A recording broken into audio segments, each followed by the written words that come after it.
Welcome to the Explainer. Today we're going to tackle a question that has, challenged believers for centuries. How can a God of infinite mercy also be a God of eternal punishment? We're going to explore a really powerful idea that tries to resolve this exact paradox. So today we're diving deep into a profound reinterpretation of divine mercy, or rahmah, a concept that's right at the very heart of Islam. It's presented as God's core identity, but when you really hold it up to the light, it seems to create this deep and pretty unsettling paradox. All right, this is our starting point, this incredibly powerful statement from the Quran. It frames mercy, not just as some random attribute, but as a divine obligation, a law that God has literally written upon himself. Okay, so let's dive right in. First, we need to get a handle on the traditional foundational view of God's mercy.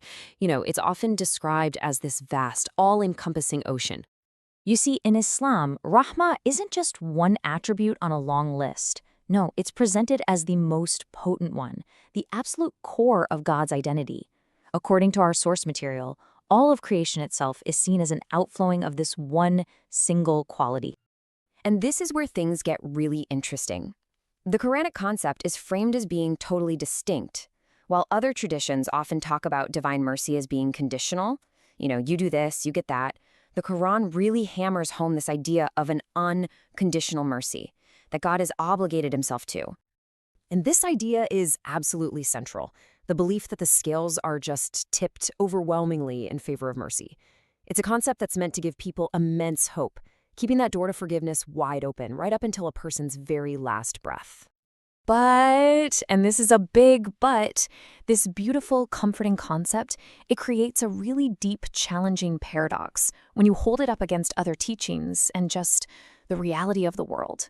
And this is where we get to the heart of the matter. Our source material argues that this leads any thinking person to ask a really critical question. If God's attributes like knowledge and power are infinite, right, then his mercy has to be infinite too. But if that's the case, well, how can a being who is infinitely merciful also be the source of an eternal, inescapable punishment? It just doesn't seem to add up. This contrast creates what some have called a cognitive incoherence, a deep contradiction that's really tough to reconcile. For a lot of people, especially now when we're all taught to think critically about everything, this apparent contradiction can make faith feel, illogical. It creates a tension that demands more than just blind acceptance. It demands a coherent explanation. And this tension, this theological puzzle, it becomes almost unbearable when you step away from the books and just look at the stark reality of human suffering. When you open your eyes and look around, the questions become even more urgent. Let's look at some numbers. 150,000. That's not some abstract figure. According to just one report, that's the number of human beings kidnapped, their bodies harvested for parts, and then sold. This isn't ancient history. This is happening right now. Okay, how about this one? 757 million. That's how many people faced hunger last year alone. Millions struggling for their next meal in a world that we know produces more than enough food to feed every single person on the planet. 5 million. The number of children who died before they even reached their 5th birthday in just one recent year, and often from things that are so easily preventable, like diarrhea and malaria. Faced with this, the source material asks a tough question. Where is God's mercy in these numbers? And the source material really pushes back on the traditional response, which is often, be grateful it's not you and go pray. It argues that this kind of message makes us impotent, powerless. It teaches believers to just retreat from the world's horrors instead of actually confronting them. So this brings us to the core of this explainer, the resolution to the paradox, a really powerful reframing of what God's mercy is actually for. And let me tell you, it's probably not what you've been told. Okay, so here's the crucial shift in thinking. Mercy isn't some passive shield that God just provides for us. No, it's the divine guidance and the power he provides to us, equipping humanity to do the job ourselves. The argument goes like this. Out of his mercy, God sent guidance to create a community, a group of people who would actively go out and establish justice, fight oppression, and protect the vulnerable. That action, that's the real, tangible expression of his mercy in the world. And this just illustrates the point perfectly. Individual worship, like prayer, it was never meant to be the end goal. It's the fuel, it's the spiritual energy source. But what good is fuel in a car with no engine?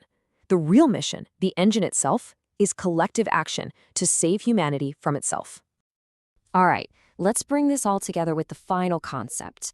We're going to see how this all builds to a very personal choice, a test of free will that really confronts every single believer. So when you look at it this way, it presents two starkly different paths you can take. The first is the path of retreat, of self-preservation, basically locking yourself away and just begging for your own individual salvation. The source is pretty blunt. It calls this chickening out. And then there's the other path, the path of action, forming a group for justice and fighting the world's oppressors. So the big takeaway here is that divine mercy isn't some passive quality you're supposed to beg for in isolation. It's an active mission that you're supposed to carry out in the world. True faith, in this view, isn't shown by what you ask God for, but by what you do for those who are suffering. Mercy becomes a verb, an action, a fight. And that leaves us with this final, really provocative metaphor from the source material. Imagine a fire is raging in the jungle. Are your efforts, your worship, your energy, are they actually contributing water to put out the flames? Or are you just jumping from tree to tree, saving yourself, while the whole world around you just burns?